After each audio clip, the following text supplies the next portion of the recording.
Salam Bapak-Bapak yang kami kasihi. Salam damai sejahtera dalam Kristus Yesus Tuhan kita yang senantiasa melihara kita sampai hari ini kita boleh ada dan melalui ibadah kaum pria secara online. Untuk yang kesekian kalinya, saya harap Bapak-bapak dan kita semua tetap semangat untuk beribadah kepada Tuhan. Puji Tuhan. Nah, bagaimana Bapak-bapak selama ini sudah beberapa minggu kita jemaat ada di rumah? Apakah ada perubahan dalam hidup kita masing-masing? Banyak kami dengar bahwa orang-orang yang selama ini ada di rumah, tinggal di rumah, ya, mereka sudah mulai mengalami kebosanan, mengalami stres karena tidak ada aktivitas. Sepanjang hari mereka ada bersama keluarga. Yang biasanya itu tiap hari, tiap waktu mengadakan aktivitas di luar, tetapi sudah beberapa minggu itu mereka atau kita juga ada di rumah saja. Bagi yang tidak terbiasa ini menjadi masalah. Karena tidak melakukan aktivitas, tidak bekerja, otomatis dari nafkah itu juga mempengaruhi. Dan menurut berita yang saya dengar atau saya lihat selama ini bahwa banyak perusahaan-perusahaan yang sudah mulai tutup dan banyak pekerja-pekerja bahkan puluhan ribu sudah mulai di PHK. Ini jadi masalah baru. Semua mengalami. Tapi bagi kita yang percaya kepada Tuhan, Allah kita yang menjamin hidup kita. Amin. Allah kita yang memelihara, menyertai, bahkan Tuhan yang menjamin masa depan kita. Puji Tuhan. Dan malam hari ini bukan suatu kebetulan, bukan suatu hal yang tiba-tiba ya kita mengalami seperti ini, tetapi semua karena rencana Tuhan. Saya percaya di balik semua ini ada kehendak Tuhan atau rencana Tuhan, maksud Tuhan buat umatnya secara umum seluruh manusia, tetapi secara khusus buat gerejanya, buat kita. Nah, terkait dengan wabah yang saat ini melanda seluruh dunia, ada beberapa lembaga sosial ataupun individu ataupun perorangan ataupun kelompok, mereka punya hati yang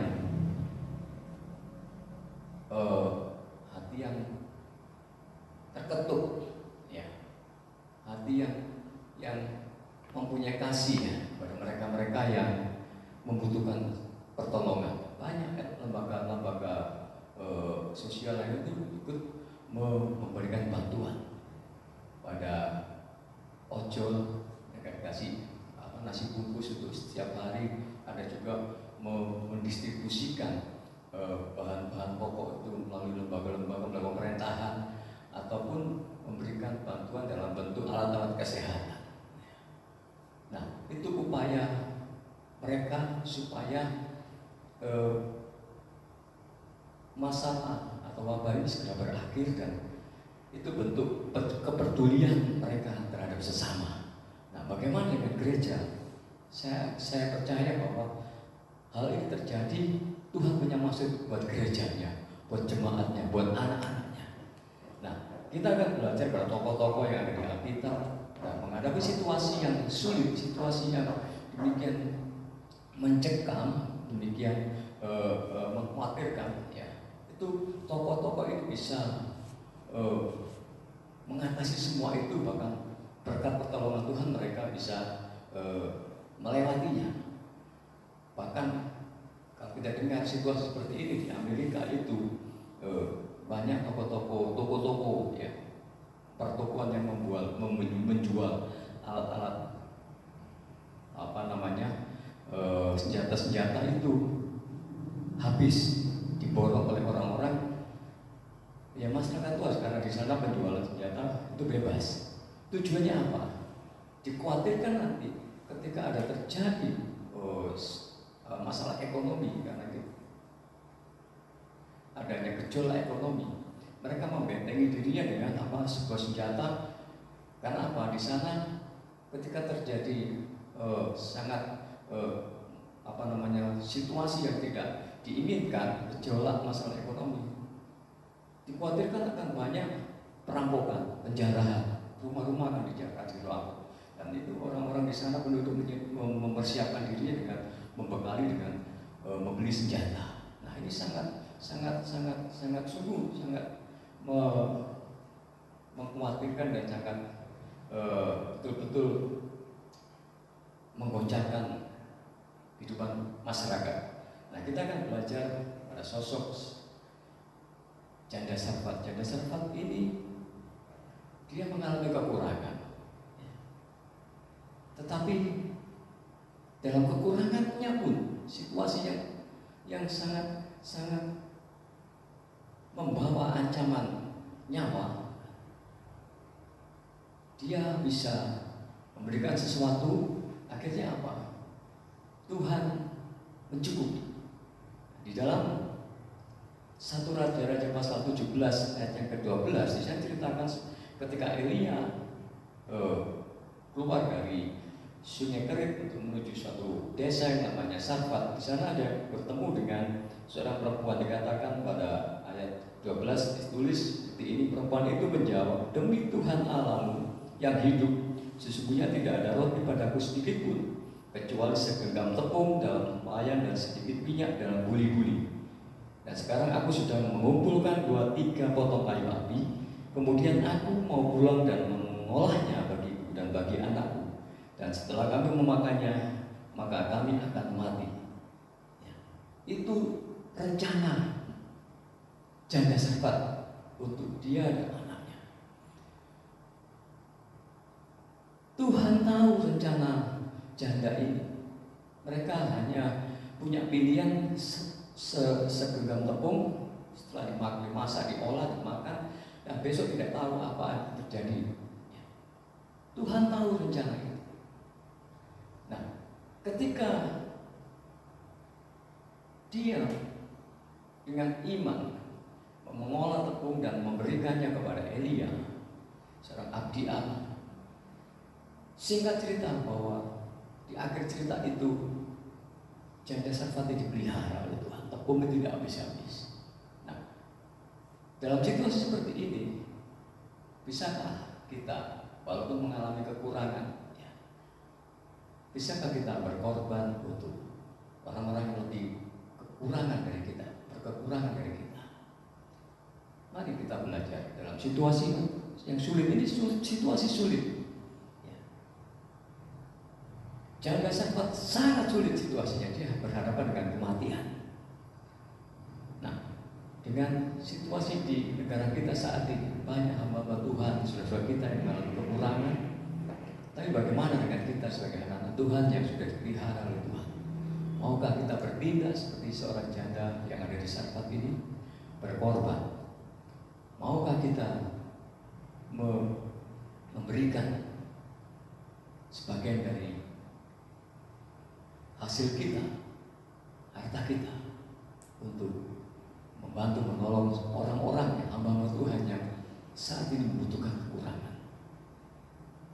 Ketika Tuhan Yesus berhadapan dengan seorang pemuda yang kaya, mereka secara rohani juga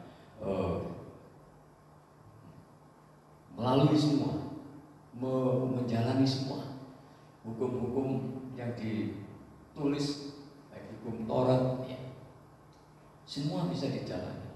Tapi ketika Tuhan Yesus mengatakan, kalau kau tidak mengikut aku, kau harus pergi menjual hartamu dan bagilah kepada orang-orang miskin. Nah, di situ apa dampaknya? Pemuda ini yang kaya ini menjadi sangat sedih karena hartanya banyak. Bapak-bapak yang kami kasihi, mari kita sebagai anak Tuhan, sebagai gereja Tuhan di akhir zaman ini, sudah waktunya kita bertindak, kita menjadi saksi, menjadi terang di tengah bangsa yang saat ini mengalami kesulitan. Sebagaimana disampaikan oleh Bapak Gembala waktu lalu, Hari Selasa dikatakan banyak hamba Tuhan yang membutuhkan pertolongan karena mereka masih dalam perintisan. Kita sebagai jemaat Tuhan, sebagai domba-domba Tuhan, mari kita bergandengan tangan untuk bisa memberikan bantuan dengan bergotong royong, pasti akan lebih ringan. Yang kedua, dalam situasi sulit, terhadap situasi saat ini, selain kita belajar memberi, berkorban, juga Tuhan menghendaki supaya kita punya cara berpikir yang bijaksana, sebagaimana yang dialami oleh tokoh yang bernama Musa. Musa dalam usia yang lebih dari 70 tahun, dia meminta kepada Tuhan. Dalam Mazmur pasal 90 ayat yang ke-12, ajarilah kami menghitung hari-hari kami sedemikian, sehingga kami beroleh hati yang bijaksana. Musa dalam kepemimpinannya, dia seorang pemimpin, sosok satu orang pemimpin yang mau membawa jemaat Tuhan, bangsa Israel dari keluar dari tanah Mesir mau menuju ke tanah Kanaan. Dia memimpin. Dia tidak bisa mengadakan kekuatan sendiri. Dia seorang pemimpin. Dia minta kepada Tuhan. Umurnya semakin tua, semakin usul, tapi dia sadar bahwa hanya Tuhan yang bisa memberikan hati yang bijaksana. Hati yang bijaksana, tidak memihak si A, si B dan lainnya, tapi bijaksana dalam tutur kata, nasihatnya. Nah, kita sebagai kepala keluarga, kita juga sebagai pemimpin, sebagai kepala keluarga, kita pemimpin dalam rumah tangga, imam dalam rumah tangga. Dalam situasi sulit ini, bisakah kita menjadi seorang pemimpin yang bijaksana dalam mengendalikan rumah tangga kita? Jadi beberapa hari ini kita ada di rumah, tentu istri kita, anak-anak kita juga mengalami kebosanan, mengalami goncangan juga. Sebagai seorang pemimpin, kita tidak bisa berbuat banyak. Kalau kita mengandalkan akal kita, maka semuanya akan kacau. Kita memohon kepada Tuhan, seorang pemimpin, agar Tuhan memberikan hati seorang pemimpin, hati yang bijaksana. Hati bapak-bapak ini menjadi seorang hati yang punya hati yang bijaksana dalam mengambil keputusan. Pemimpin kita, Bapak Presiden, kita berdoa supaya dalam mengendalikan negara kita ini juga diberikan hati yang bijaksana dalam mengambil satu keputusan dalam situasi yang sulit ini. Pemimpin provinsi, pemimpin kota, semua kita berdoa supaya mereka diberikan hati yang bijaksana, tidak dalam arti bahasa Jawa itu gerusa-gerusu,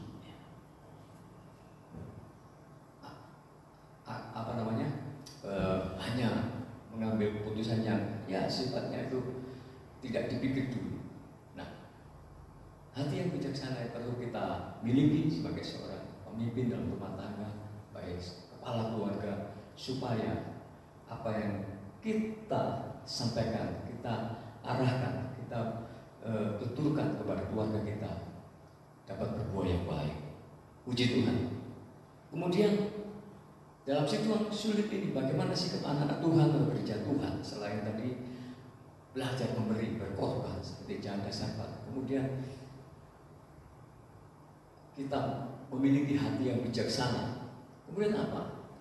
Dalam 1 Petrus 4 ayat 7 di Rasul Petrus menuliskan bahwa kesudahan segala sesuatu sudah dekat, karena itu kuasailah dirimu dan jadilah tenang supaya kamu dapat berdoa. Bapak-bapak yang kami kasihi, situasi ini sangat sulit. Saya katakan sulit, pemerintah juga mengalami kesulitan. Dengan situasi yang tiba-tiba datang itu, gereja tidak boleh ibadah, tidak boleh dalam artian untuk sementara tidak diperkenankan ibadah karena untuk memutus rantai penyebaran virus corona ini. Rasul Petrus menulis supaya jangan sampai kita itu mengalami kepanikan. Kita harus bisa menguasai, mengendalikan diri. Jangan emosi kita yang kita kedepankan. Firman Tuhan katakan supaya kita tetap tenang dan berdoa. Tetap tenang dan berdoa. Karena doa itu kita langsung berhubungan dengan Tuhan. Dengan doa kita bisa mengutarakan segala kekhawatiran kita, ketakutan kita. Kita bisa menyerahkan semua kepada Tuhan supaya kita tidak bimbang, tidak gelisah karena situasi seperti ini. Marilah kita tetap tenang dan tingkatkan doa. Tuhan ingin keluarga atau anak-anaknya meningkatkan hubungannya dengan doa. Mungkin selama ini orang-orang jemaat Tuhan atau manusia pada umumnya itu sibuk dengan urusan pekerjaannya, sibuk dengan aktivitasnya tiap hari di luar untuk urusan-urusan duniawi, urusan-urusan jasmani. Tetapi urusan dengan Tuhan ini mulai dikesampingkan. Tetapi dampak dari adanya wabah corona di seluruh dunia, gereja-gereja sudah dipenuhi. Maksudnya anak-anak muda sudah berdoa di jalan-jalan. Di Spanyol itu di jalan raya itu orang pada menyembah Tuhan.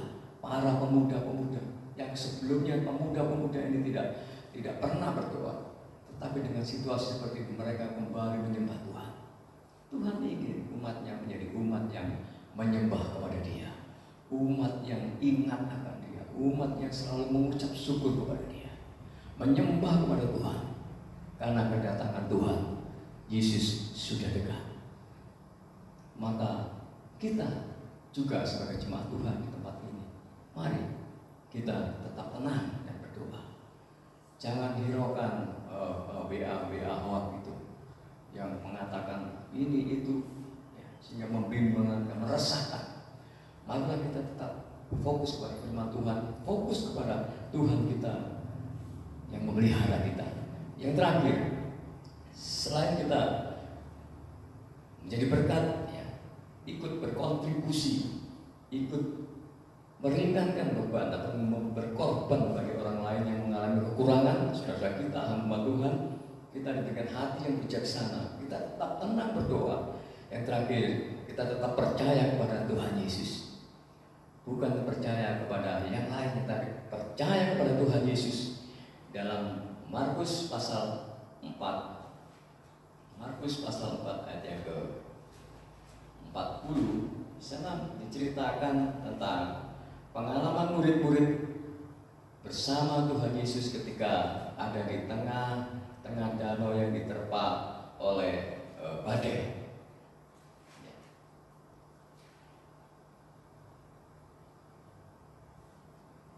Ayat yang ke-40 dikatakan, lalu ia berkata, Yesus berkata kepada mereka, murid-muridnya, mengapa kamu begitu takut? Mengapa kamu tidak percaya?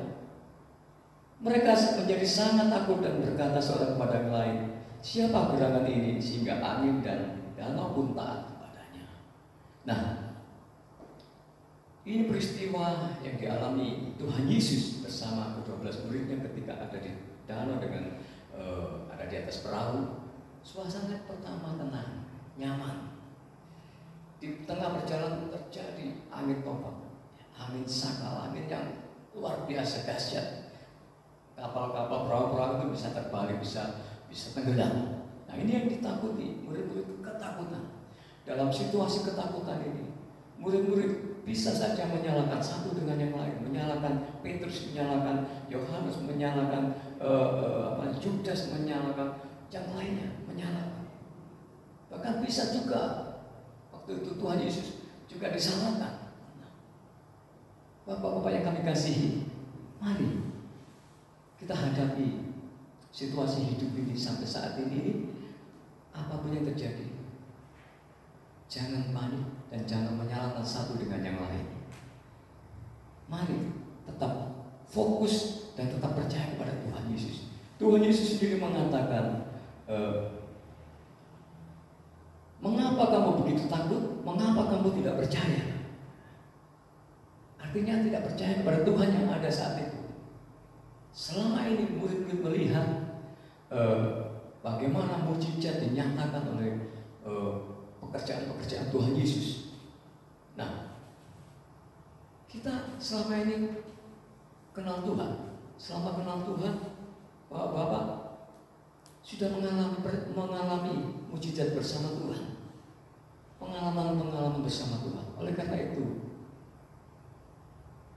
pakailah pengalaman itu sebagai bentuk untuk meningkatkan iman kita, tetap percaya kepada Tuhan. Tuhan Yesus mengerti, Allah mengerti.